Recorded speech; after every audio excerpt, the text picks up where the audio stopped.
기도하시겠습니다. 하나님 감사합니다. 또 새로운 하루 사순절 7번째 날을 허락해 주신 것을 감사드립니다. 부지런하여 열심을 품고 주를 섬기는 하루가 되기를 원합니다. 근심, 걱정, 염려를 다 주님께 맡기고 묵묵히 주님이 걸어가신 그 길을 걸어가는 우리 모두가 되게 하여 주시옵소서. 진심으로 회개하며 새로운 피조물 된 삶, 이 땅에 살고 있으나 이 땅에 속하지 않은 자의 하루를 살아가게 하여 주시옵소서. 오늘 하루 마치는 시간까지 주님이 동행해 주시기를 간절히 소망하며 예수 그리스도의 이름으로 기도 올리옵나이다. 아멘. 오늘 하나님의 말씀은 빌립보서 2장 12절부터 15절까지의 말씀입니다. 그러므로 나의 사랑하는 자들아, 너희가 나 있을 때뿐 아니라 더욱 지금 나 없을 때에도 항상 복종하여 두렵고 떨림으로 너희 구원을 이루라. 너희 안에서 행하시는 이는 하나님이시니 자기의 기쁘신 뜻을 위하여 너희에게 소원을 두고 행하게 하시나니 모든 일을 원망과 시비가 없이 하라. 이는 너희가 흠이 없고 순전하여 어그러지고 거스르는 세대 가운데서 하나님의 흠 없는 자녀로 세상에서 그들 가운데 빛들로 나타내며. 아멘. 오늘은 빌립보서 2장 12절부터 15절까지의 말씀으로 사순절 7째 날 아버지의 뜻을 따라 하나님은 존재하신다 라는 제목의 말씀을 함께 나누고 기도하는 시간을 갖겠습니다.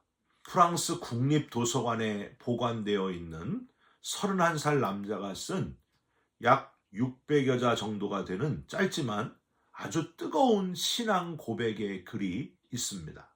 제가 여러분께 읽어드립니다. 아브라함의 하나님, 이삭의 하나님, 야곱의 하나님, 철학자와 학자의 하나님이 아닙니다.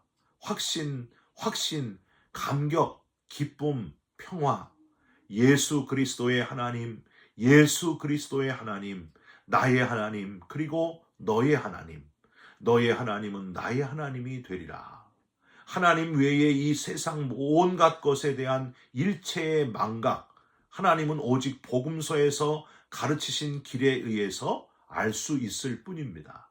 인간 혼의 위대함이요, 의로우신 아버지, 세상이 아버지를 알지 못하여도 나는 아버지를 알았습니다. 기쁨의 눈물. 나는 당신에게서 떠나 있었습니다. 생수의 근원이신 하나님을 버렸습니다.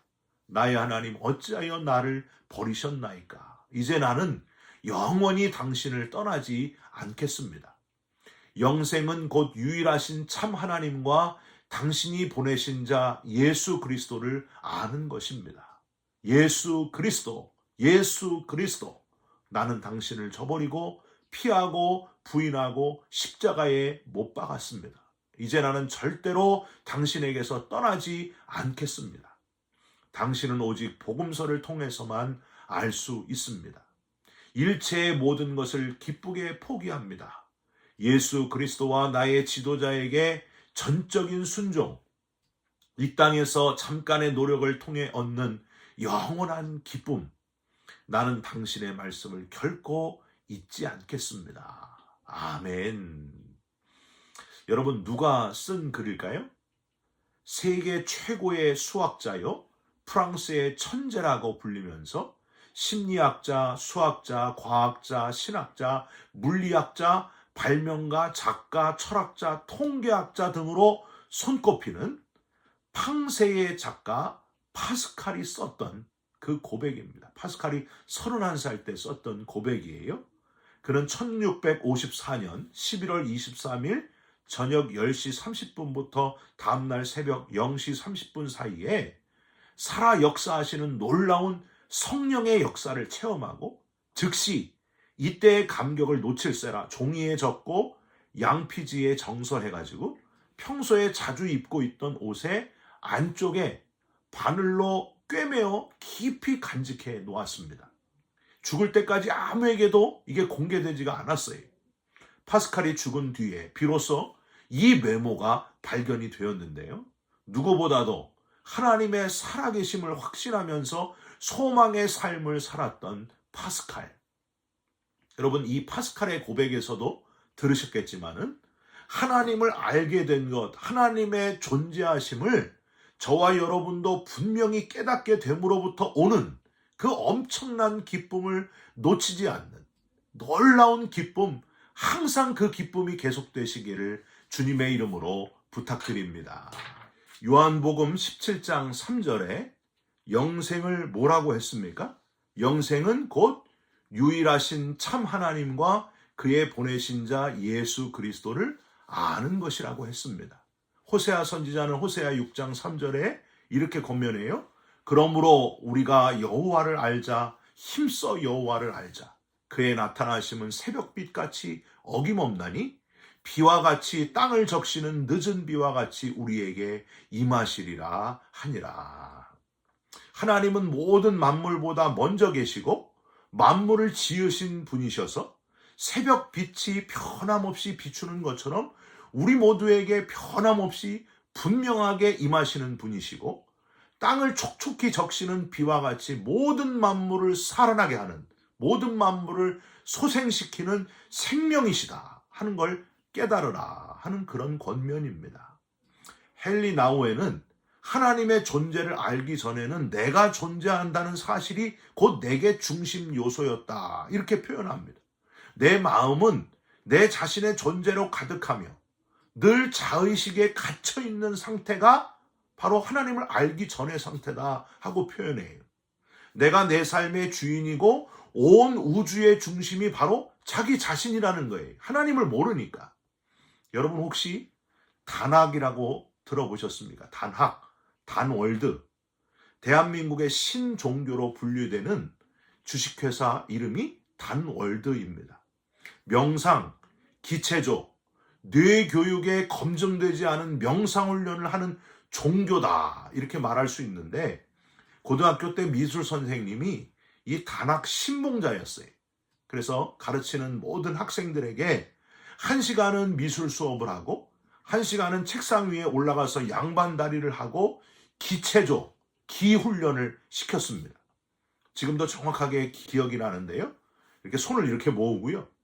천지기운, 내기운, 내기운, 천지기운 이러면서 아주 요상한 거를 우리에게 가르치셨어요. 그래서 단전, 내 중심인 단전에다 힘을 주고 기를 느껴라. 미술 선생님이 이런 말을 하면서 이렇게 기훈련을 시켰어요. 온 우주의 중심은 바로 너 자신이다. 나로부터 모든 기운이 시작되고 모든 것의 근원은 바로 내 자신임을 기억하고 집중해라. 제가 그때 깨달은 게 있어요. 인간이 하나님의 존재를 깨닫기 전까지는 이렇게 생각할 수밖에 없겠구나. 자기가 중심이라고 생각하겠구나. 자기가 온 우주의 가장 근원이라고 생각하겠구나. 그런 생각이 들더라고요. 그 끝을 알 수 없는 우주를 지으신 분이 누군지를 깨닫지 못하니까, 눈에 보이는 모든 것들을 지으신 분의 존재를 깨닫지 못하니까 이렇게 답답한 인본주의의 삶을 살 수밖에 없겠구나. 인간이 중심인 줄 착각하고 살 수밖에 없겠구나. 사도 바울이 예수님을 만나기 전 상태가 딱 그 상태였습니다. 자기의 삶의 주인이 바로 자기 자신이었습니다. 그런데 어느 날 다메섹 도상에서 부활의 예수님, 살아계신 하나님을 만나는 순간 내 삶의 중심이 내가 아니라는 사실을 깨닫게 됩니다. 놀라운 변화의 역사가 일어납니다. 내가 그리스도와 함께 십자가에 못 박혔나니 그런즉 이제는 내가 산 것이 아니요 오직 내 안에 그리스도께서 사신 것이라.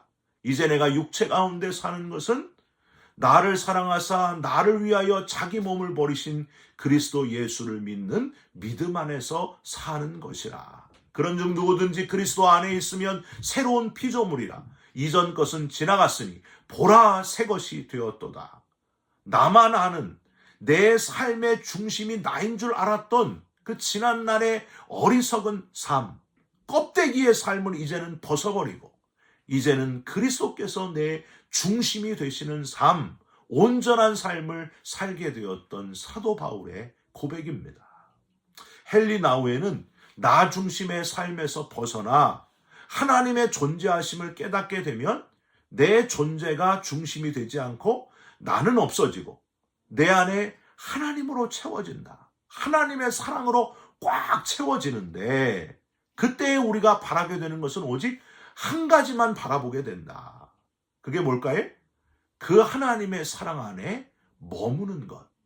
계속 머무는 것. 그게 우리의 소망이 된다는 거예요. 내가 원하는 한 가지 주님의 기쁨이 되는 것. 내가 원하는 한 가지 주님의 기쁨이 되는 것. 독생자를 주셔서 십자가에 내 대신 죽게 하신 그 엄청난 하나님의 사랑, 그 하나님의 사랑으로 충만해지면, 꽉 채워지면 내가 바라고 소망하는 것은 오직 하나, 주님의 기쁨이 되기를 바란다는 거예요.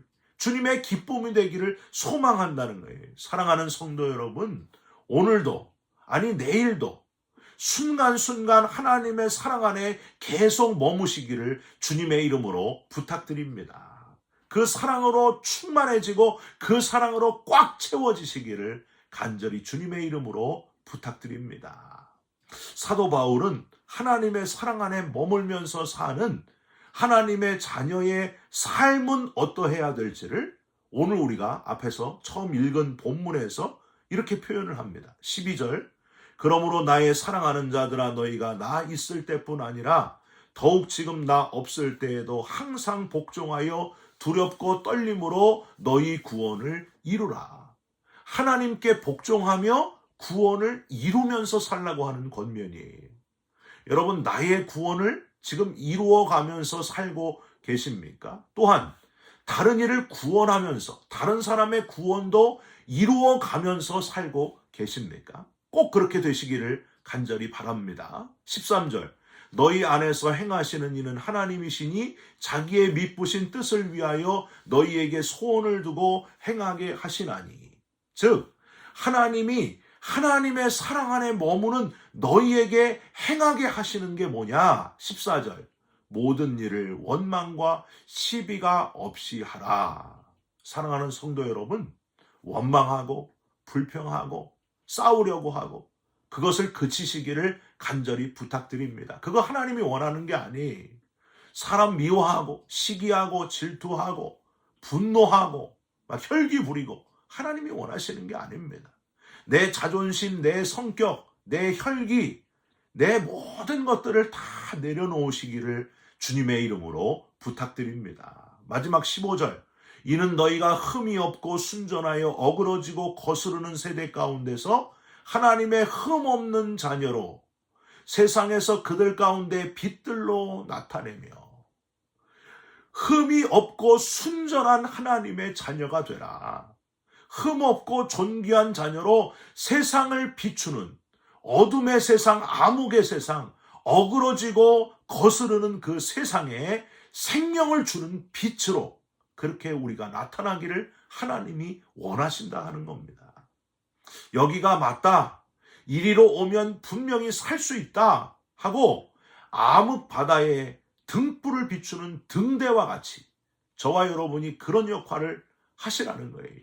그런 사람으로 살아가시기를, 등대로 세상의 빛을 비추는 구원하는 생명의 길, 사는 길이 여기 있다고 빛을 비춰주는 하나님의 자녀로 살아가시기를 주님의 이름으로 부탁드립니다. 여기가 맞습니다. 이리로 오면 살 수 있습니다. 암흑 바다에 등불을 비추는 등대와 같은 저와 여러분으로 살아가시기를, 모든 하나님의 자녀들이 맞습니다. 하나님은 존재하십니다. 스스로 존재하십니다. 그래서 우리도 존재하게 되었습니다.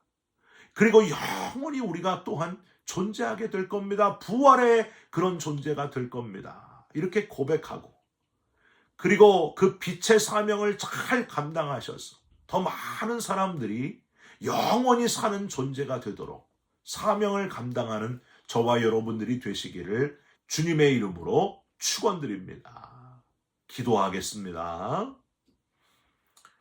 주님, 주님의 은밀한 곳에 거하고 전능자의 그늘 아래 살게 하여 주시옵소서. 주님은 나의 피난처요, 요새요, 의뢰하는 하나님이십니다. 어떠한 화도 제게 미치지 못하고 어떠한 재앙도 제 삶의 근처에 오지 못하게 하실 줄 믿습니다. 주께서 모든 천사들에게 명하사 인생의 모든 길에서 저를 지켜주실 줄 믿습니다. 전능자 하나님은 나의 전부이십니다. 주님을 만난 후에 모든 것이 달리 보이오니 주님의 존재를 선포하는 그런 하루가 되게 하여 주시옵소서. 평생 주님의 존재를 선포하는 자로 그렇게 살아가게 하여 주시옵소서. 예수 그리스도의 이름으로 기도 올리옵나이다. 아멘. 하늘에 계신 우리 아버지여, 이름이 거룩히 여김을 받으시오며 나라가 임하옵시며 뜻이 하늘에서 이루어진 것 같이 땅에서도 이루어지이다. 오늘 우리에게 일용할 양식을 주옵시고 우리가 우리에게 죄진 자를 사하여 준 것 같이 우리 죄를 사하여 주옵시고 우리를 시험에 들게 하지 마옵시고 다만 악에서 구하옵소서. 나라와 권세와 영광이 아버지께 영원히 있사옵나이다. 아멘. 사랑하는 성도 여러분, 하나님은 살아 존재하시는 분이십니다. 하나님의 존재하심을 아직도 모르는 사람들에게 열심히 전하시면서 살아가시기를 주님의 이름으로 축원드립니다. 여러분 사랑합니다. 축복합니다. 감사합니다.